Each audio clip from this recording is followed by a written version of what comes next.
Vítejte na kanále LazyCat Board Games. Dnes se podíváme na hru Cellulose The Plant Cell Biology Games. Jedná se o worker placement, oživený o engine building a vydává ho Genius Games. Hru jsem od nich získal na recenzi, a to v retail verzi, takže pokud někde uvidíte lepší žetonky nebo insert, jedná se o kickstarterovou verzi.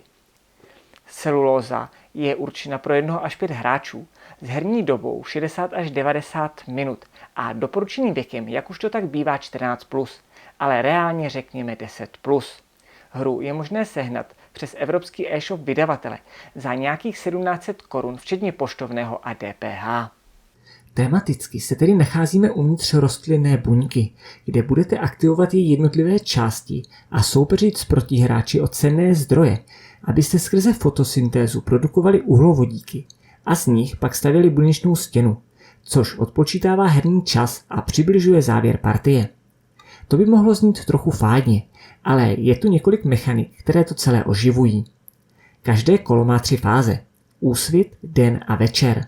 V rámci úsvitu se využívá druhá herní deska, která charakterizuje vaši rostlinu a v závislosti na vzrůstu získáváte primárně vodu a oxid uhličitý, které, jak si možná pamatujete ze školy, jsou nepostradatelné pro fotosyntézu. Tato deska rostlin je oboustranná, ale prozatím zůstaňme u strany základní. V rámci dne umísťují hráči své workery na akční pole a mohou vykládat získané karty z ruky. Skoro každé pole a mechanika má své podložené vědecké základy, objasněné v brožuře, kterou najdete v krabici. Za mě nejzajímavější je práce s vodou, kdy při jejím získávání snižujete dostupnou úroveň a část získaných žetonů můžete vložit do centrální vakuoly, kde takto probíhá každé kolo souboj o workera navíc. Kdo zde má večer vody nejvíce, jej získá, ale zároveň o tuto nahromaděnou vodu přijde, kdežto voda ostatní zde zůstává do dalšího kola či kol. Druhým prvkem, který bych rád vyzvednul, jsou karty částí buňky. Těch je několik typů. Zelené karty škrobu jednoduše mění uhlovodíky za body, navíc se ziskem dalších karet. Modré vakuoly pro skladování proteinů slouží pro znovu použití workera a nějaké ty body navíc. Oranžové karty enzymů tvoří engine building, nabízející širokou škálu akcí, které jsou znovu volitelně aktivovány při vyložení dalších karet enzymů. A poslední jsou karty fialové, specializace, které přinášejí body na konci hry a některé i benefity v průběhu hry. Poslední fáze večera je fází údržbovou, kdy se vyhodnocuje zmiňovaný souboj o workera navíc a také se obnoví hladina vody, část karet nabídky a doplní se jeden uhlovodík do buněčné stěny, aby herní partie postupovala kupředu. Celá buněčná stěna je rozdělena do 3 segmentů, které určují hodnotu obnovené vodní hladiny. Čím dále jste, tím je jí více. Když se podíváme na základní hodnocení hry, zkoušel jsem hrát jak solo, tak několikrát ve 2 až 4 hráčích. V 5 se bohužel nepoštěstilo. Hra má oboustranný herní plán, závisí na počtu hráčů, takže to fungovalo vždy. Netvrdil bych tedy, že zde existuje ideální počet, jen v těch 4 je občas problém s množstvím komponent a v závěru partie hlavně s kartami částí buňky, které nám jednoduše skoro došly. Pravidlově je hra dosti přístupná a pomáhá tomu i nápověda přímo na herní desce a lama karty. Trochu horší je to se solo modem, který jsem zpočátku moc nechápal, ale o tom až za chvíli. Mírnou nevýhodou může být i to, že pokud jsou mezi hráči jak ti, kteří hru hráli, tak ti, kteří hrají prvně, budou ti druzí zpočátku znevýhodněni, ale to je nešvar většiny kompetitivních her. Pak je tu ještě fakt, že pracujete s celkem 6 zdroji, což může být pro nováčky docela dost. Když se teď vrátím k desce rostliny, která udává váš příjem během fáze úsvitu. Své žetony po ní pohybujete pomocí akce růstu a vždy to stojí růstové hormony, případně ještě ATP, které získáváte pomocí jednoho z akčních polí. Problém je, že maximálně v polovině hry dojdou všichni nakonec stupnic kořene i stonku a pole pro zisk hormonů a pro růst se stávají zbytečnými. K tomu ještě není moc důvodu volit jinou nežli střední cestu, kde se rychle dostanete ke zdrojům. Naštěstí je zde druhá strana desky, která představuje mangrove a umožňuje v rámci kořenů pohyb vícero směry a hlavně cyklení. Po prvních pár hrách je tedy dobře využívat právě tuto stranu, která mírně zvýší komplexitu, ale docela dost znovuhratelnost. No a pokud vás hra omrzí, jsou tu ještě 2 herní módy, potažmo scénáře, které upravují pravidla a vy tak můžete testovat další herní strategie. Zmiňovaný solo mod je čistě hra proti automě Ivy, tedy břečťanu.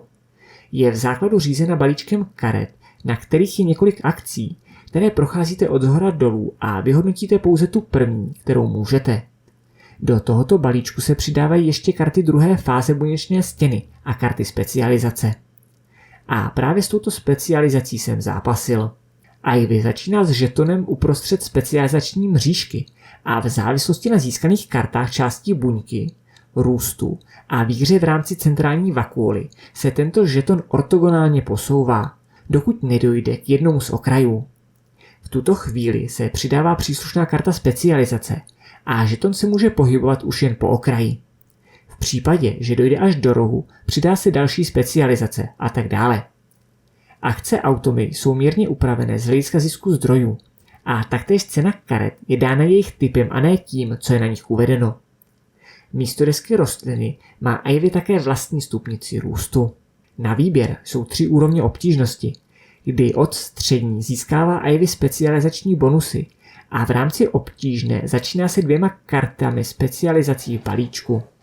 V rámci prvních 2 obtížností mi to nepřipadlo jako výzva. Stačilo se soustředit na vlastní taktiku a ve chvíli dosažení specializace zlehka Ivy hlídat, aby nezískávala bodově zvýhodněné věci. Nejvyšší obtížnost je už poměrně zajímavá a pokud dosáhne Ivy nejvyššího růstového stupně za předpokladu příslušné strategie, kdy dostává v rámci úsvitu uhlovodík, musíte hru tlačit rychle do konce, jinak to bude konec váš. Z hlediska hodnocení herní stránky tedy celkově 70%. Trochu to za mě sráží to solo a naopak táhne nahoru Mangrove. Základní herní mechaniky jsou příjemné a decentně oživeny, ale není to úplně nic nového. Rozhodně bych neodmítl si hru kdykoliv zahrát znovu a nebál bych se ji vytáhnout pro partii s méně pokročilými hráči. Co se ještě toho vnějšího týče, tak grafika je příjemná, vše je dobře vidět a symbolika je jasná. Karty jsou trochu tenčí, ale mají linen finish. Trochu nepříjemná je bez inzertu zpráva zdrojů, které jsou v retail verzi symbolizovány z části plastovými kostičkami, dřevěnými žetonky a kartonem v případě ATP. Násobky 6 jsou taktéž kartonové. Krabice je pevná, na výšku akorát do kalaxu a vše se do ní hezky v sáčcích vejde. Provedení tedy takových 80%. No a před celkovým závěrečným hodnocením ještě důvody pro a proti pořízení hry. Máte-li pozitivní vztah k biologii, worker placement patří mezi vaše oblíbené mechaniky a spadáte do kategorie začínajících až středně pokročilých hráčů, pak mohu Cellulose jedině doporučit a vlastně nejen tu, ale i další tituly Genius Games. Pokud byste ale chtěli pořizovat hru pro solo hraní, či naopak pro velkou herní skupinu, a nebo patříte mezi pokročilé hráče, Cellulose vás nejspíš neurazí, ale myslím, že najdete na trhu hry pro vás vhodnější. A to by bylo. Doufám, že vám tohle video pomohlo se rozhodnout, zdali je Cellulose právě pro vás a zdali sledovat další tvorbu vydavatele Genius Games. Celkové hodnocení hry je za mě 75%, či chcete-li 7,5 z 10. A pokud bych měl připojit i osobní složku, tak 8 z 10. Budu rád za vaši zpětnou vazbu, ať už skrze komentáře či lajky. A podpořit mě můžete třeba sdílením tohoto videa, neboť jeho úspěšnost ovlivní moji budoucí spolupráci s vydavatelem Genius Games. Na závěr ještě díky tedy znovu vám všem, kteří jste se dodívali až sem, kteří lajkujete, komentujete a máte hozený odběr. Obzvláště pak díky svým patronům, kteří se mě rozhodli podporovat i finančně. A to už je opravdu vše, tak zase někdy příště.